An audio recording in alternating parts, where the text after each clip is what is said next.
Si tu idea de ser freelancer es trabajar en tu portátil en la playa con un trago y tomando sol, este episodio te romperá el corazón. Gabriel, nuestro invitado de hoy, es ingeniero y escritor académico. Ofrece sus servicios de escritura en plataformas online y además estudia mandarín porque, según sus palabras, le aporta valor para el panorama geopolítico. Con Gabriel charlamos de ser freelancer, de rock y de fútbol y nos dejó varias frases que nos invitan a revisar qué estamos haciendo con nuestro tiempo.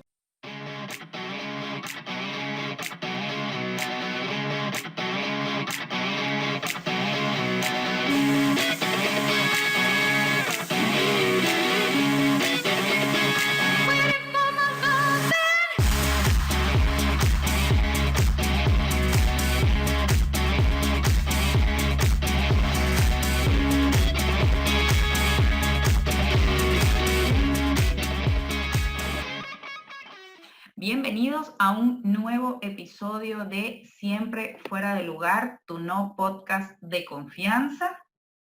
Sí, tu no podcast de confianza. Tu no podcast de confianza. Yo siempre espero que tú reafirmes que este es tu no podcast de confianza. Yo soy Edith Mar, soy Community Manager, Pinterest Manager. Me dedico a ayudar a emprendedores, a bloggers y creadores de contenido a aumentar su visibilidad online usando Pinterest. Yo soy Daniel y soy informático. Estas presentaciones son complementarias. En esta nueva temporada, en esta segunda temporada, tenemos invitados. Sí. A pedido de nuestra audiencia, a pedido de ustedes, que ya estaban ladillados de nosotros, dijeron, por favor, traigan otras personas para que aumenten el nivel. Para que suban de nivel ese programa. Así es. Y por esa razón hemos llevado a cabo una serie de entrevistas con distintos profesionales, con distintas personas que puedan sumarles de alguna manera a sus negocios, a sus vidas, que les entretengan, en fin, que les aporten algo de valor a sus existencias. Eso sonó profundo. Si no, bueno, pero fue lo que se me ocurrió. ¿A quién tenemos hoy? ¿Quién es nuestro invitado de hoy? Bueno, nuestro invitado de hoy es el joven Gabriel. Gabriel. Voy a presentarlo. Preséntalo. Se puede hablar de reinvención con alguien que tiene poco más de 30 años, es bilingüe y profesional de una carrera de alta demanda. No. Si creen que no, prepárense para esta entrevista porque nuestro invitado de hoy, si de algo sabe, es de reinvención. Gabriel es ingeniero en telecomunicaciones. Al momento de grabar se encuentra cursando una maestría en tecnología de información y comunicación. Vive en San Antonio de los Altos, una ciudad aledaña a Caracas, la capital de Venezuela. Es fanático del Liverpool y disfruta el fútbol cuando su equipo gana y cuando reseña el partido en Twitter. ¿Tú has visto esa reseña? Son espantosas. Pero es que a ti no te gusta nada. Donde tiene un estilo bien particular para escribir. Gabriel es un apasionado de viajar y esa pasión lo ha llevado a lugares remotos como China, donde dice que le gustaría regresar. Además de ser casi autodidacta en inglés, estudia francés y chino mandarín. Cuando vaya Gabriel a China, que nos lleve, por favor. Esta entrevista es uno de los mejores regalos que podemos hacerle a todos los que quieren reinventarse, más allá de sus profesiones. Porque hoy en día Gabriel se desarrolla en un área que no tiene nada que ver con las telecomunicaciones. Es escritor académico, redactor web y traductor online. Hoy hablaremos de freelancing, de emprendimiento, de aprender idiomas y, si Eddie lo permite, de fútbol y de rock. Hola Gabriel, ¿cómo estás? Buenas noches, ¿cómo están, Daniel? Mar, muchas gracias. Todo chévere. Cuéntame, ¿cómo estuvo esa presentación? La pegamos, ¿verdad? Hicimos la tarea. Sí, vale, estuvo perfecto, estuvo perfecto. Buenísimo. Mira, Gabriel, bueno, Gabriel está en Venezuela. Dijimos que estaba en Venezuela. Sí, claro, vive en San Antonio de los Altos. Vive en San Antonio de los Altos. Nosotros acá, en el Uruguay, cuando nuestros amigos nos preguntan qué tal es el clima, siempre les nombramos a Caracas y le decimos que Caracas es la ciudad de la eterna primavera. Así es, Caracas. Y San Antonio, donde vive Gabriel, pues tiene un clima bien sabroso. Es como, muy agradable. Es como el clima ideal para vivir. Bueno, Gabriel, nosotros tenemos unas preguntas por acá. ¿Estás preparado? ¿Listo? Sí, vale, aquí estoy, listo. Genial. Bueno, ¿quién comienza? ¿Tú o yo? No, comienza tú. Bueno, Gabriel, ¿ser freelancer es lo mismo que ser emprendedor? Bueno, en primer lugar, saludos para todos los oyentes, un abrazo grande para ustedes y bueno, eh, según mi concepción, ser freelancer no es lo mismo que ser emprendedor. O sea, ser freelancer es simplemente buscar las maneras de estar en internet y vender tu fuerza de trabajo para una retribución, que si bien no puede ser, puede ser que no sea constante, sí te permite obtener un ingreso adicional o complementario a tus actividades primordiales. Por otra parte, ser emprendedor, según lo que yo creo, sí es más complicado porque implica también un riesgo, no solamente de tiempo, sino en lo monetario y en lo estratégico. Claro, el término freelancer, o sea, un freelancer puede trabajar para varias personas, inclusive un freelancer puede trabajar para varios emprendimientos. Así es. En mi caso personal, bueno, como ustedes bien dijeron en la presentación, soy escritor académico, soy ingeniero de telecomunicaciones, que ejerzo, o sea, como un trabajo formal, pero que en casa también me desempeño escribiendo. En ese caso, lo hago para distintas compañías, lo hago para en compañías sobre todo que, que ofrecen los servicios de escritura para estudiantes de secundaria o de universidad en los Estados Unidos. Y Bien. bueno, como es en Estados Unidos, es netamente en inglés. A pesar de que, bueno, también tengo experiencia escribiendo en artículos o haciendo trabajos investigativos en español. Lo que tienen en común los freelancers y los emprendedores es la independencia, ¿no? Me parece. Me parece también, sí, coincido con eso. Claro, y el tema con el emprendedor, lo que indica Gabriel es que, digamos, es un proyecto donde hay un riesgo monetario, okay, una inversión de capital, digamos que en el caso del freelancer es alguien que está simplemente vendiendo su fuerza de trabajo, cobrando por algo específico. Sin embargo, un freelancer podría evolucionar a emprendedor, porque de pronto le va muy bien como freelancer y puede crear su propia empresa y ahí tiene que invertir, de pronto contrata personal o suma gente a su equipo y se podría transformar, pues, pero bien establecida la diferencia entre freelancer y emprendedor. Gabriel, una pregunta. Ahora que te escuché hablando sobre la escritura académica. ¿Qué hace un escritor académico? Muy bien, un escritor académico, bueno, se tiene que dedicar, est- a pesar de que suena redundante, a la escritura. Sin embargo, esta tiene distintas aristas. En el caso del escritor académico, tiene que seguir unos patrones o unas normas para poder darle un producto de buena calidad al cliente. Siendo los clientes estudiantes universitarios, se deben seguir una serie de pautas, por ejemplo, dependiendo vamos a decir, del área a la que tú te vayas a dedicar. En mi caso, he trabajado, por ejemplo, con trabajos de psicología, de historia, de filosofía, y para ello tienes que seguir una serie de normas, por ejemplo, las que son mundialmente conocidas como son las normas APA, que bueno, tú la puedes estimar o no, pero son necesarias. Y también vamos a decir que es la forma de redacción, el estilo. Porque, por ejemplo, cuando tú estás redactando en español y vas a hacer una transición a inglés, de verdad que el cambio te pega. O sea, al principio es bastante complicado adecuarse o adaptarse a lo que requiere el cliente. Como todo, es cuestión de práctica, simplemente de perseverancia y, por supuesto, dando la atención a los detalles que vayan surgiendo. ¿Cuál es la principal diferencia, ahora que mencionas eso, entre escribir en español y escribir en inglés? La primera diferencia sería las expresiones, los modismos. Por ejemplo, para nosotros que somos venezolanos, tenemos un compendio de expresiones culturales que no están adaptadas al idioma inglés. Una persona de habla inglesa, de anglosajón, se volvería loco viendo como una persona que habla en español conjuga 3 veces en una misma oración el verbo ir, por decir un ejemplo sencillo. El inglés es mucho más sencillo, más metódico en ese aspecto. Sí, coincido con que el español tiene lo suyo. Claro, el español tiene lo suyo y el inglés es más práctico. Es un idioma más El, práctico. el español es complicado, igual que, que el portugués, no sé, capaz es algo común entre los idiomas que descienden del latín, no sé, Puede ser. pero sí,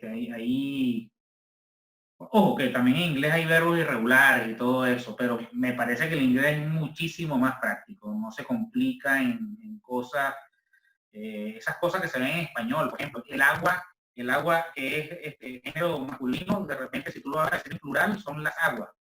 Eso creo que no se ve en Eso inglés. se ve en el inglés, Gabriel. No.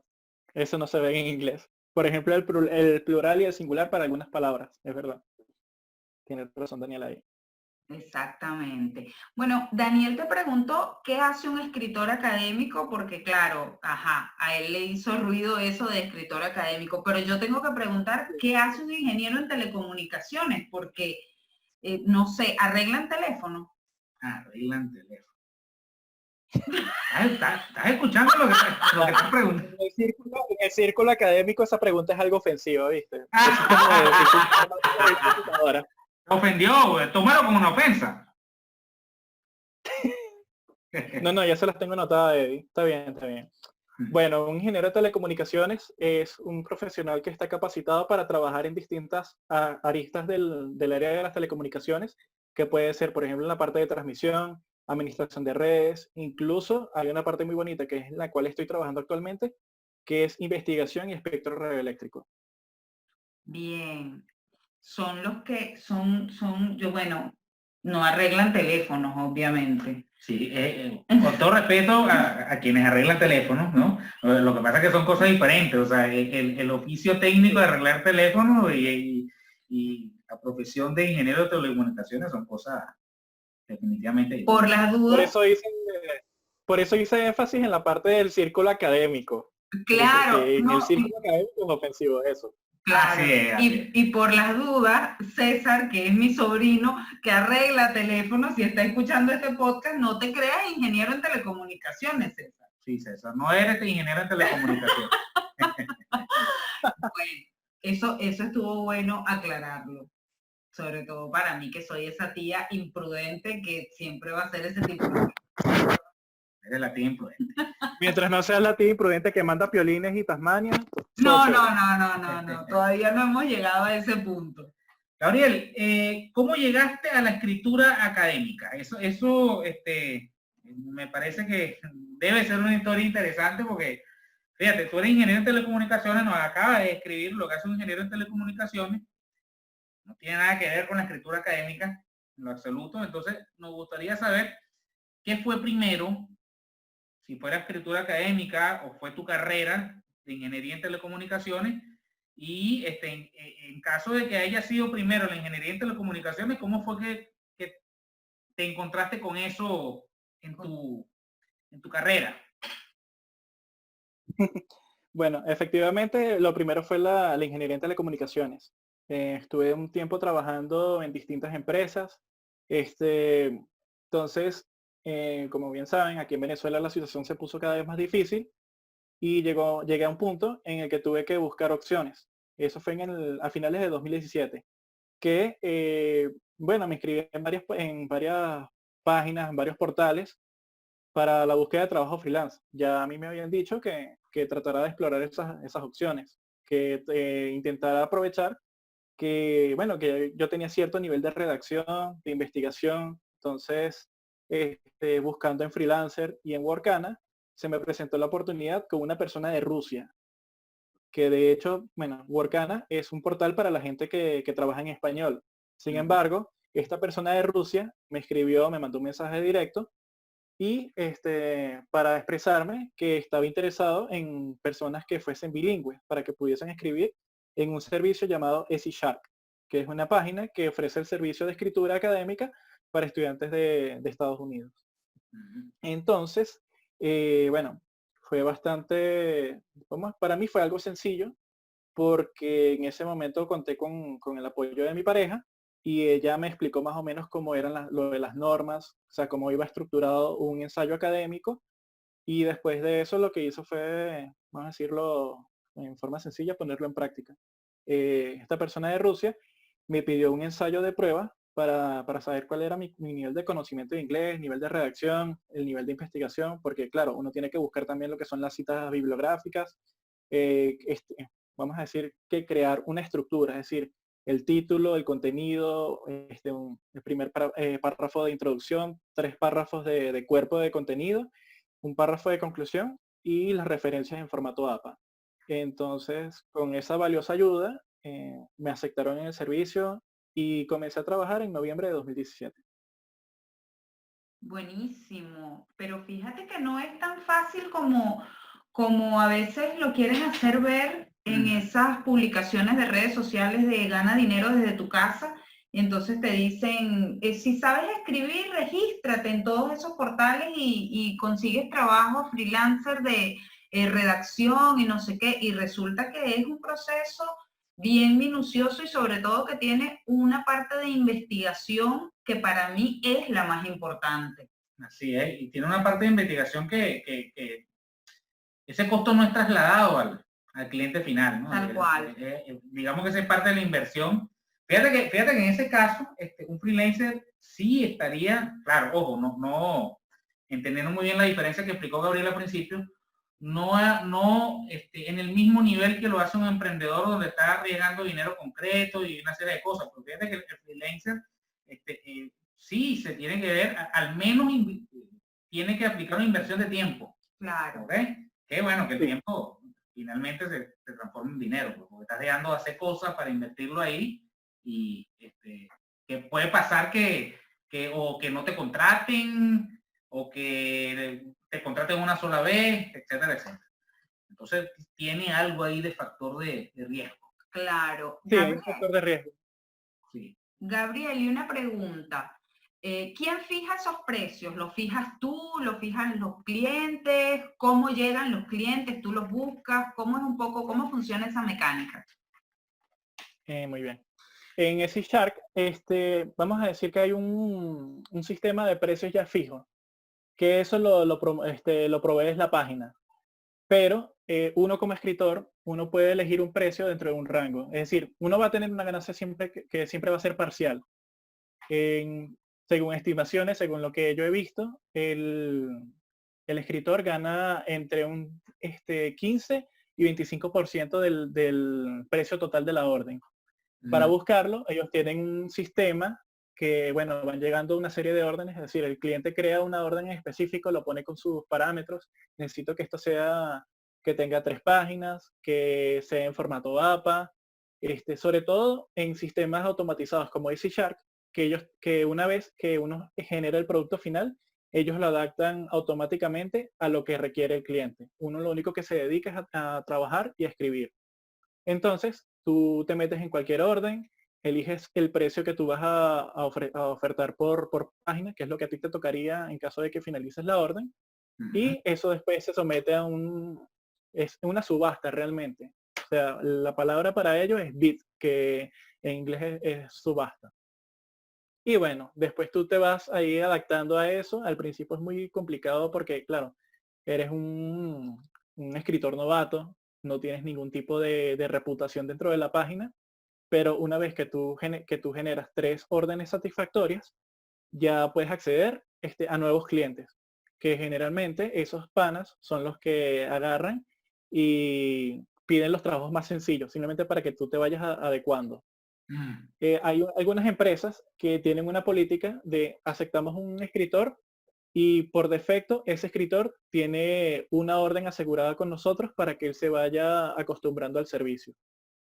Igualito siguiendo el mecanismo de oferta, de cuánto vas a ganar por página, el tiempo límite de entrega y bueno, a partir de ahí tú te vas ahí adaptando, va todo fino, dependiendo también de tu capacidad, porque también hay muchos clientes que vuelven a pedir una orden porque un escritor anterior le hizo una porquería. Y hay que decirlo así. Hay gente que, sobre todo en estas páginas, que hay mucho outsourcing de India, que son generalmente son del Reino Unido, que subcontratan a gente de India o de Pakistán.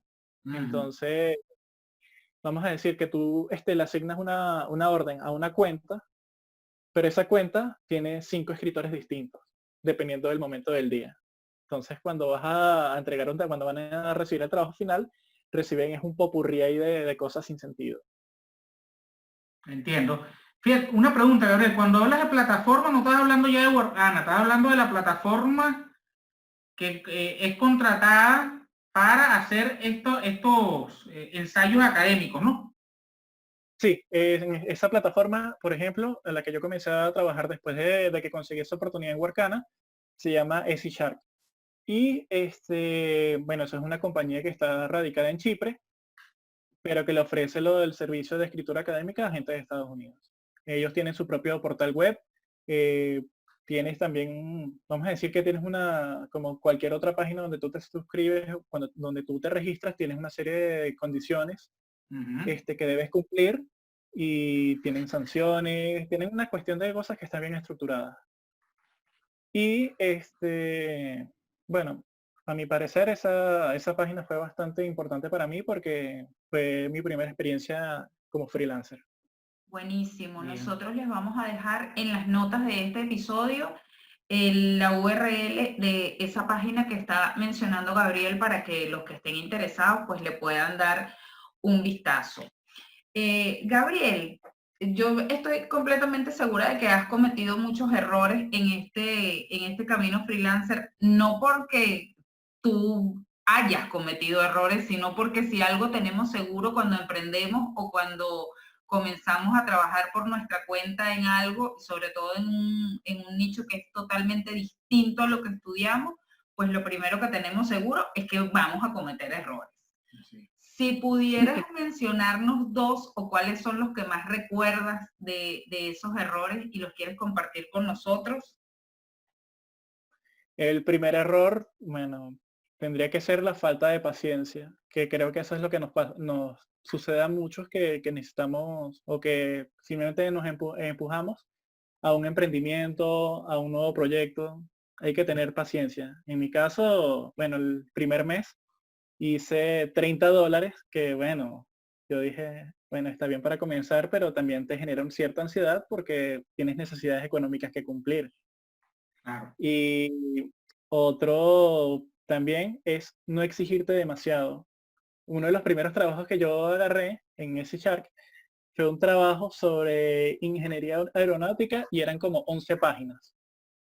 Y para 11 páginas para 3 días, que tú puedes decir, está bien, son 3 días, pero tú también tienes otras obligaciones. En mi caso yo también estaba trabajando en un proyecto de instalación de equipos tecnológicos y de verdad que me chocaban los horarios, llegaba a la casa cansado, no tenía cabeza en ese momento para pensar, para investigar y bueno, tuve que hacer maniobras ahí tuve que hacer malabares para poder finalizar esa orden. Entonces, creo que dos aspectos claves cuando uno comienza como freelancer o como emprendedor es tener paciencia y no exigirse de más. Es decir, trabaja de acuerdo a tus capacidades, que recordemos que todo proceso es un aprendizaje y una vez que tú te vayas adaptando a ese nuevo entorno, seguramente vas a sacar adelante todos los proyectos, todos los trabajos que se te presenten.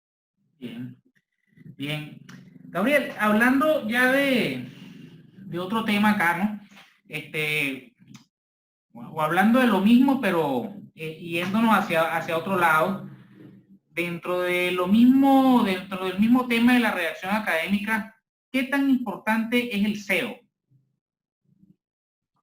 Es importante, principalmente porque una persona que desea incursionar en el área de la escritura tiene que, vamos a decir, que establecer cierto estándar de calidad. Y el estándar de calidad lo da tu capacidad para redactar en distintas situaciones. Sí tiene, de repente hay gente que piensa que no tiene que ver con el contenido SEO, pero sí, porque por ejemplo, tienes que saber utilizar los conectivos o los conectores entre oraciones, entre párrafos, para darle un sentido lógico a lo que tú estás proponiendo. En el caso de la escritura académica, tú tienes que seguir unos parámetros, es decir, tú utilizas una cita en el primer párrafo y a partir de esa cita, tú tienes que estructurar el segundo. En el caso de SEO, tienes que utilizar palabras claves que también son muy importantes en la escritura académica. Bien. Y así en una serie de cuestiones que, bueno, hay que ir alimentando en cada uno de los pasos que uno vaya dando dentro de la escritura. Sí, yo estoy totalmente de acuerdo con Gabriel y aun cuando el tema del SEO es un tema bastante denso, yo siempre que me hacen esa pregunta cuando doy alguna clase o cuando trabajo con alguien que quiere posicionarse vía web, que quiere posicionarse en el mundo online y me hace preguntas sobre SEO, yo siempre le digo, yo no hablo de lo que no conozco, porque todavía, con todo el tiempo que tengo trabajando en este mundo, considero que me falta muchísimo por aprender de SEO. Sin embargo, lo básico que acaba de decir Gabriel, que es el uso de las palabras clave en el SEO, eso es vital para posicionar una web, porque las palabras claves no son las que yo creo que identifican a mi negocio. Las palabras claves son con las que mi audiencia me busca o busca lo que yo vendo, lo que yo ofrezco o los servicios que yo tengo en mi página web. Entonces, en la medida en que esas palabras clave estén presentes en mi web, en los artículos de mi blog, en esa misma medida yo me voy a posicionar. Lo que pasa es que ese es un temita como que tiene como bastante tela que cortar y Gabriel pues ya sabe, ya está familiarizado con algo de eso. ¿Has trabajado con redacción web, Gabriel, más allá de redacción académica?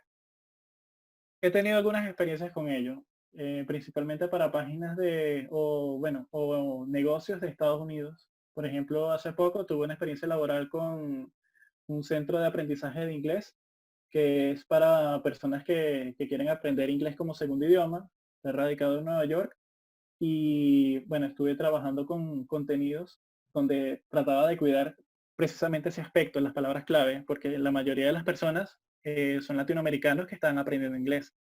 Entonces, al yo ser también latinoamericano, vamos a decir que hay ciertas características culturales que uno puede asociar, es decir, por ejemplo, la música, las tradiciones, el carnaval, que es mundialmente conocido y bueno, lo celebramos prácticamente en toda Latinoamérica. Y bueno, fue una experiencia bastante bonita, fue corta, eh, recibí mis pagos, toda la cuestión, pero sí tuve esa oportunidad en la redacción web. Asimismo, con otras personas también radicadas en Estados Unidos, que era para, bueno, lo curioso es que uno va incursionando en cualquier tipo de experiencias, porque esta era para unas personas que tenían unas tiendas de mascotas. Entonces tenía que hablar sobre pastores alemanes, por ejemplo. Claro, ese es el tema con los redactores web, que para mí tienen que saber un poco de todo. Bueno, yo le iba a preguntar a Gabriel si los trabajos de redacción que había hecho los hacía en otro idioma, pero ya me respondió. Sí, Ya me está respondiendo eso. Ahora quiero saber, en la presentación Daniel dijo que tú eras casi del todo autodidacta en inglés y que estabas estudiando francés y chino mandarín.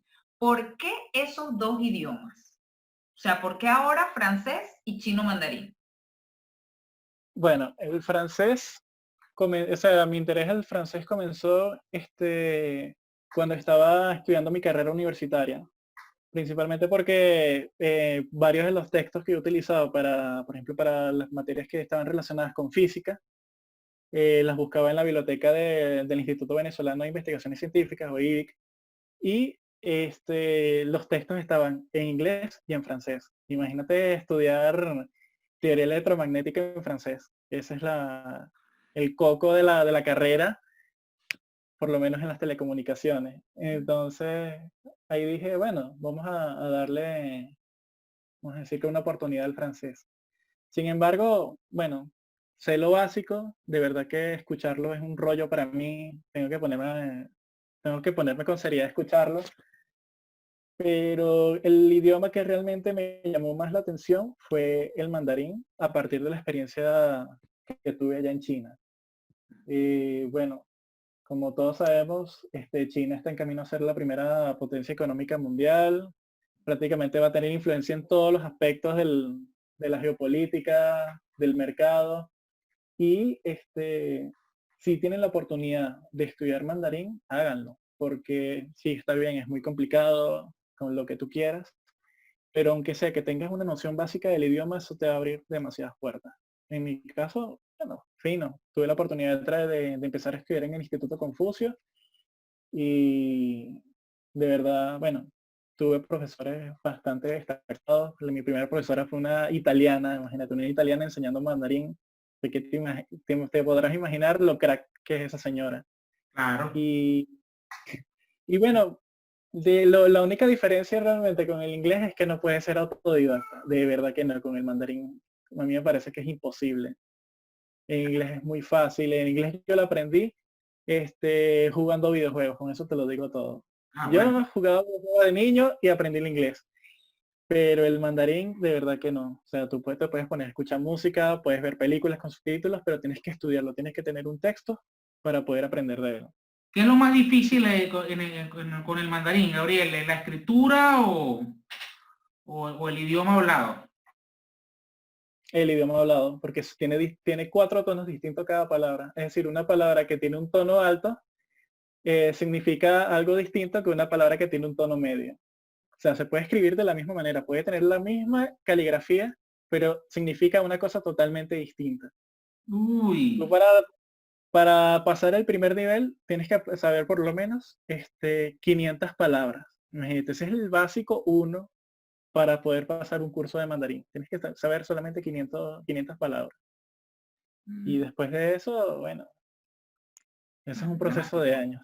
Me asustó, Gabriel. Yo también quería aprender mandarín. Bueno, está bien. Interesante. Sí, yo la verdad es que a mí me sorprendió cuando me comentaste que estabas estudiando mandarín, no por el idioma en sí, sino porque capaz es alguna creencia, ¿no? Yo lo considero muy difícil. O sea, sumamente difícil. Eso es una buena pregunta. ¿Crees que sea más difícil el mandarín, Gabriel, que algún idioma occidental, por ejemplo? Totalmente. Sí, ok. De verdad, yo creo que el único idioma que podría ser igualmente, o sea, igual de difícil, oye, tendría que ser el húngaro o el vasco. Son las únicas 2 lenguas que a mí se me ocurre que deben ser más difíciles, o igual de difíciles en este caso. Bueno, a mí ya el hecho de que digamos, el abecedario, sea diferente, ya me causa, digamos, de alguna manera... Te hace hiperventilar. Me hace, exactamente. Y veo igual el árabe, por ejemplo. Me pasa lo mismo. O sea, sienta la misma sensación de, digamos, no es rechazo lo que siento, sino es algún temor o sea, lo veo como algo sumamente distante para aprender, ¿no? Pero exacto. No, supongo que siempre se puede, ¿no? Claro, yo le quiero aclarar. No es nada malo. De hecho, es más común de lo que ustedes creen. Tengo amigos, por ejemplo, que están trabajando conmigo y están aprendiendo persa. Y uno dice, ajá, ¿y tú cómo haces para aprender esa cosa? De repente ellos piensan lo mismo de mí cuando yo les dije que estaba estudiando mandarín. Claro. ¿Cómo haces tú para estudiar? Bueno, ¿ves? Claro, sí, tal cual. Sí yo le quiero aclarar a ustedes que nos escuchan que no es que nosotros seamos flojitos. Nosotros estamos estudiando otro idioma, nosotros tenemos ya, estamos en portugués intermedio y esto fue una iniciativa 100% de Daniel. Yo tengo que reconocer que él empezó a estudiar también autodidacta portugués, le gustaba el idioma y no sé qué, y yo lo veía, pero nunca me animé. Y entonces cuando llegamos acá, empezamos a buscar, él empezó a buscar la manera de estudiar formalmente el idioma, y bueno, yo por acompañarlo, por hacer cosas juntos, me involucré también, y de verdad que me gusta mucho el portugués. Me cuesta tener soltura todavía porque creo que sigo pensando en español y trato de hablar en portugués, entonces mi cerebro no es tan rápido, no puede hacer las 2 cosas. Creo que cuando haga ese clic y empiece a pensar en portugués, entonces va a ser más rápido para mí. Pero no es que seamos flojitos, lo que pasa es que Gabriel se metió con el mandarín. Sí, no, y algo interesante que mencionó Gabriel es el tema de la predominancia china en el mercado mundial. Okay, es un tema, incluso, o sea, el inglés, digamos, el auge del inglés viene dado claramente por la presencia importante de los Estados Unidos, el dominio de los Estados Unidos en el mercado mundial. Y ahora, hoy en día, en la actualidad, siglo XXI, son los chinos, ¿ok? Y digamos, es como el otro polo económico. Incluso aprender ruso no estaría mal también, ¿ok? Porque los rusos, no tanto como los chinos, o sea, para mí, digamos, no económicamente, a nivel de mercado, a nivel comercial, en el ámbito comercial, digamos que los rusos me parece que todavía están bien distantes de los chinos y de los estadounidenses, sin embargo, no queda mal también. Entonces, el ejemplo que acaba de dar Gabriel es un ejemplo de cómo debemos o por qué debemos aprender un idioma en un contexto de necesidad. ¿Okay? El chino, bueno, el mandarín es un idioma de un país que tiene una importante presencia comercial. Entonces, bueno, si queremos estar, digamos, activos en un posible mercado laboral, es necesario aprender un idioma como el mandarín. Un idioma como el mandarín. Yeah. Gabriel, ¿qué le recomiendas a alguien que quiere aprender otro idioma? Bueno, tener paciencia es otra cuestión ahí. O sea, ser paciente, darse cuenta que todo, o sea, toda persona tiene su propio proceso de aprendizaje. Si bien tú puedes tener ciertas facilidades para un idioma, para otro de repente vas a conseguir obstáculos, vas a tener trabas, pero lo importante es simplemente mantenerse ahí firme y saber que, bueno, sí, hay cada tiempo de aprendizaje para cada idioma. Hay idiomas que son más sencillos, de repente para nosotros que somos latinoamericanos es más sencillo aprender un idioma que provenga de una lengua romance, sea francés, italiano, portugués. Pero si estás buscando un idioma que sea más difícil acceso, sea alemán, o incluso algún idioma asiático, es que de verdad te tomes el tiempo para ello y que te des cuenta que no es una carrera, no es una carrera exacto, no son 100 metros que tú vas a correr para aprenderte un idioma por año. Bien. Así es, hay que tener paciencia y yo creo que uno tiene que pasar el switch de equivocarse. Creo que a los adultos nos cuesta aprender idiomas porque sentimos miedo al ridículo, porque nos da vergüenza equivocarnos, entonces por eso nos cuesta más. Y los niños que no le tienen miedo a nada ni temor a nada, bueno, aprenden los idiomas muy fácilmente, pues. Gabriel, hay algo que no sé si estás de acuerdo con nosotros, pero creo que uno de los temas o de lo, digamos, lo más difícil que hay en el tema del aprendizaje del idioma tiene que ver con los modismos. ¿Ok? Los Sí. modismos. Claro, porque cuando Eddie habla de pensar el pensar en portugués, pensar en mandarín, pensar en inglés, pasa justamente por eso. ¿Ok? O sea, pasa por pensar como piensan ellos con sus modismos y ahí también hay un componente cultural, histórico. O sea que cuando estás aprendiendo un idioma, no solamente estás aprendiendo una sintaxis, ¿ok? Estás cambiando palabras por otras, ni siquiera oraciones por otras, ni conjugaciones por otras, sino que estás aprendiendo también todo un contexto en el que se dice una frase o en el que se dice una oración. Creo que eso es una de las cosas más difíciles, ¿no? Me parece. Sí, sí, como dije en el inglés, ellos tienen sus propias expresiones, las tenemos nosotros los que hablamos, los hispanohablantes, lo tienen los portugueses, lo tienen los italianos, y bueno, utilizarlas en un contexto inadecuado no solamente es un error, sino que para esas personas puede ser incluso hasta ofensivo. Entonces uno siempre tiene que cuidar las maneras. De repente vamos a siempre comenzar hablando como robots, vamos a utilizar únicamente lo que necesitamos, pero una vez que uno va aprendiendo el idioma ya te vas hablando con más soltura. Y lo que dice Eddie de cambiar el switch es así. Cuando yo estuve haciendo, porque sí hice un curso para certificar el idioma inglés, una de las recomendaciones que nos daban era cambien el switch, no piensen en español, no piensen en español porque si no va a salir mal. Y así era. Había gente que, bueno, que se enredaba toda porque pensaba las cosas en español antes de decirlas en inglés. Y no, tú tienes que tener ese criterio ya bien establecido, tienes que identificarlo y utilizar las palabras que correspondan para ello. Tú sabes que algo que a mí me ha funcionado, por ejemplo, en portugués, que me ha tocado hablar con clientes, estar en conferencia con siete brasileños, por ejemplo, y yo solamente hablando español.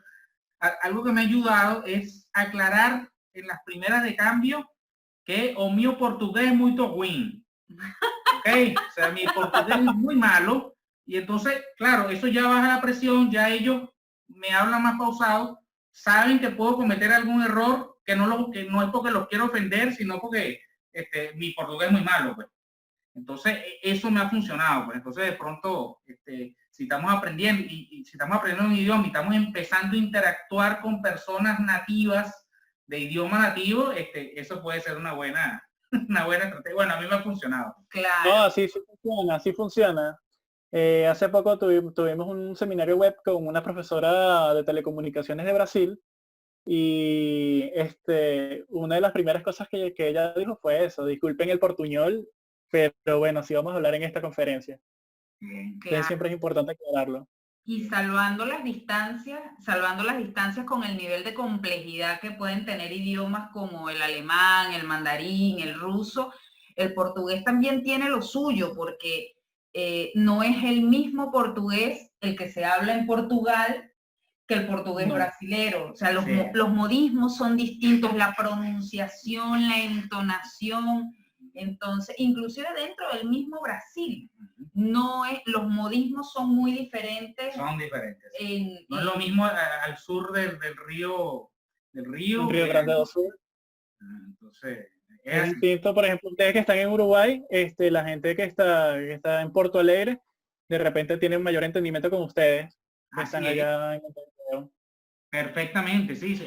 Porto Alegre, San Pablo, no es lo mismo que Río de Janeiro, por ejemplo, que el nordeste. No pronuncia la J, que no pronuncia la R, sino que la pronuncia como J. Exactamente. Entonces, a mí me cuesta muchísimo entender a alguien del nordeste brasileño. En cambio, yo converso con alguien de San Pablo y me va muy bien, pues, porque tienen una pronunciación diferente y tiene que ver con que acá en el Uruguay estamos más cerca de ese lado de Brasil. De hecho, acá en el Uruguay hay departamentos donde la gente es como bilingüe, sí, porque están la frontera, pues, sí, conviven ambos países. Así es. Gabriel, bueno, ya estamos casi por terminar esta entrevista. Te queremos preguntar en qué andas haciendo, cómo van esos proyectos, si tienes espacio para tomar nuevos trabajos, cómo está funcionando eso ahora. Bueno, actualmente estoy trabajando con dos páginas distintas, SC y otra que se llama Grading Creek.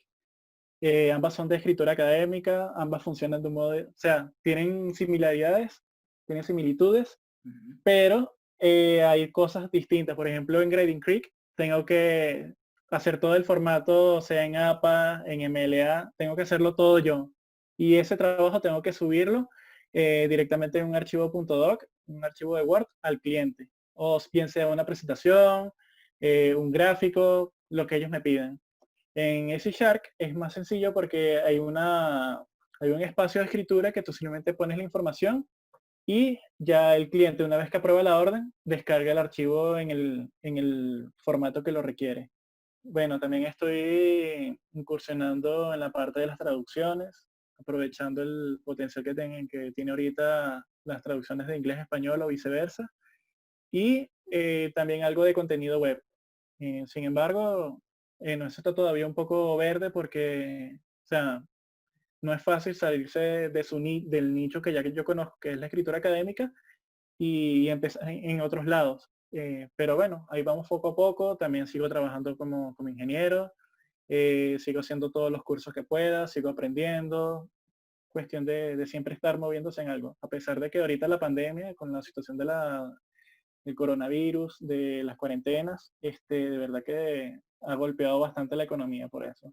Bueno, en mi caso, como freelancer, Si bien tengo tiempo para estar en mi casa, porque me la paso aquí, eh, ha sido bastante complicado conseguir trabajos. Quizás Mm, porque en otros lados se suspendieron las clases y aunque uno pudiese pensar que viendo que las cosas las están haciendo de forma remota, por lo menos en Estados Unidos, sí mandaron muchos trabajos y tal, pero también, ya que todo el mundo está en la casa, aumentó la competencia. Entonces, es cuestión de irse moviendo en esas aguas.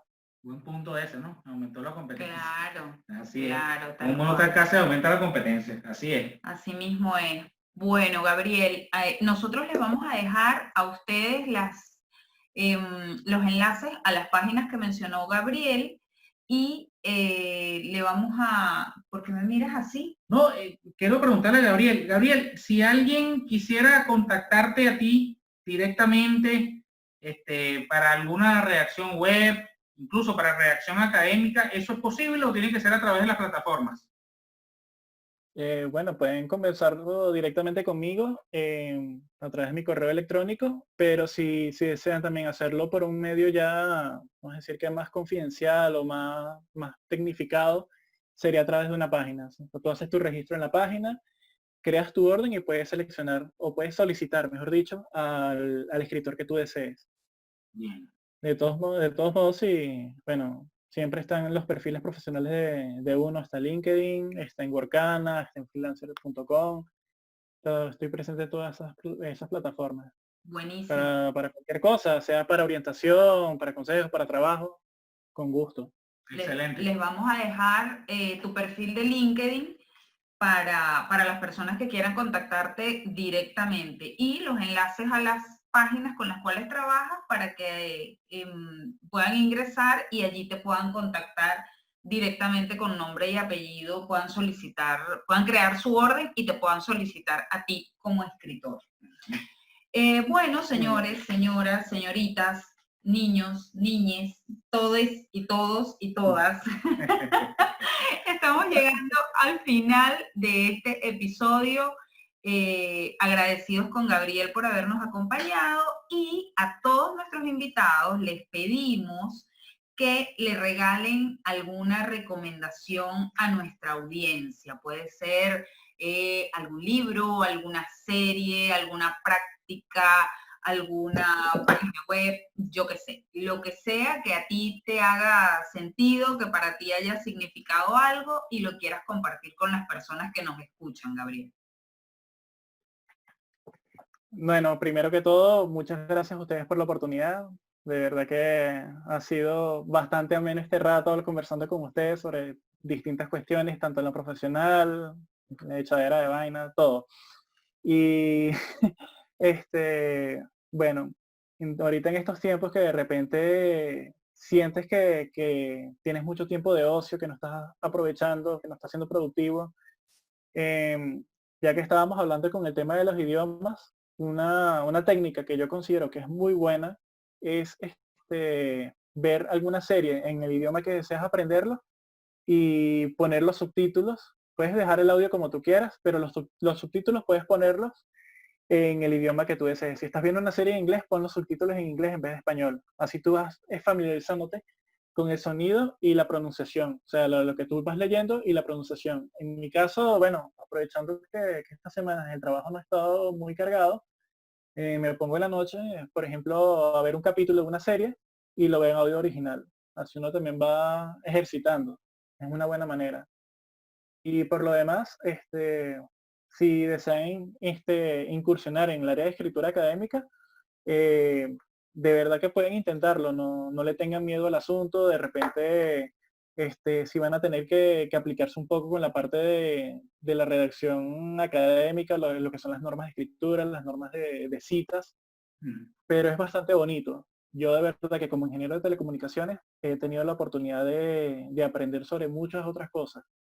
A pesar de que yo, bueno, siempre tuve cierta afición por las ciencias sociales, por la historia, si sienten esa misma afinidad por ese tipo de campos, de verdad que inténtenlo porque no va a ser una buena inversión de tiempo.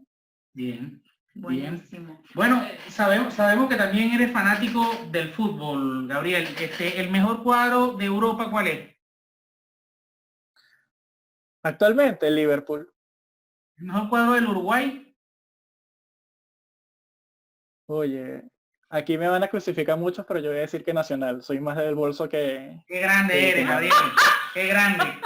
Cada día te quiero más. Acabamos de perder audiencia. No, ganaste audiencia. De Venezuela no te voy a preguntar, no tengo interés. Todos sabemos que es más grande es Caracas. Todos sabemos que Caracas es el cuadro más grande, así que tranquilo. Bueno, no importa, dilo, te voy a dar la oportunidad. ¿Cuál es tu cuadro? Caracas, Caracas. obviamente que Caracas.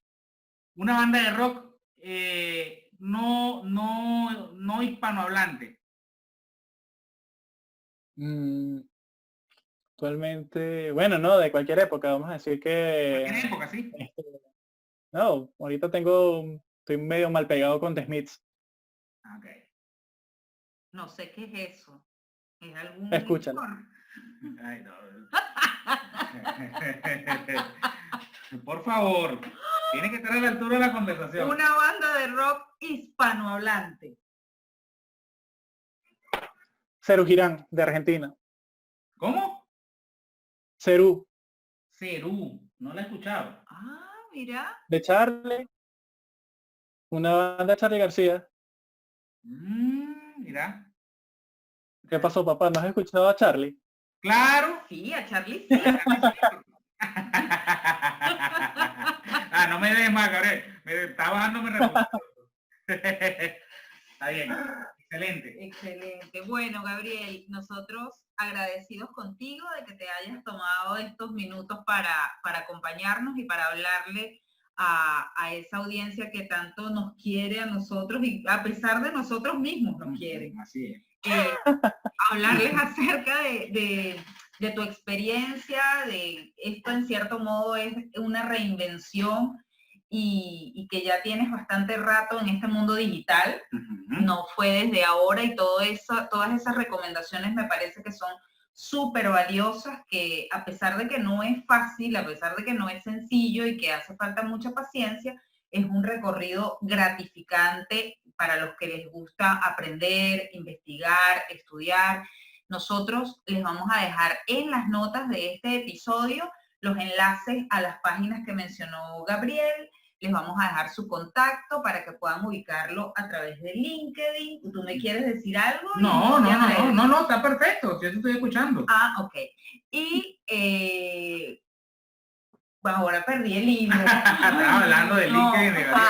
Le vamos a dejar su dirección de LinkedIn para que ustedes lo contacten y a nosotros recuerden suscribirse al canal de YouTube porque ahora estamos en YouTube. Nos buscan en YouTube como Siempre Fuera de Lugar Podcast. Muy bien. Y nuestro canal de Telegram, que es donde siempre compartimos de primera mano no solo la información relacionada a los episodios, sino cualquier otra información que pueda ser de su interés. @Fuera de Lugar Podcast. @Fuera de Lugar Podcast. Y en nuestra cuenta de Instagram, donde si escucharon este episodio y son manjas, pueden ir a dejar su corazoncito amarillo y decir que son manjas. Así es. Y nuestra cuenta de Instagram es Podcast Fuera de Lugar. @Podcast Fuera de Lugar. Muchísimas gracias a todos por escucharnos y nos escuchamos en un próximo episodio. Chau, chau. Chao.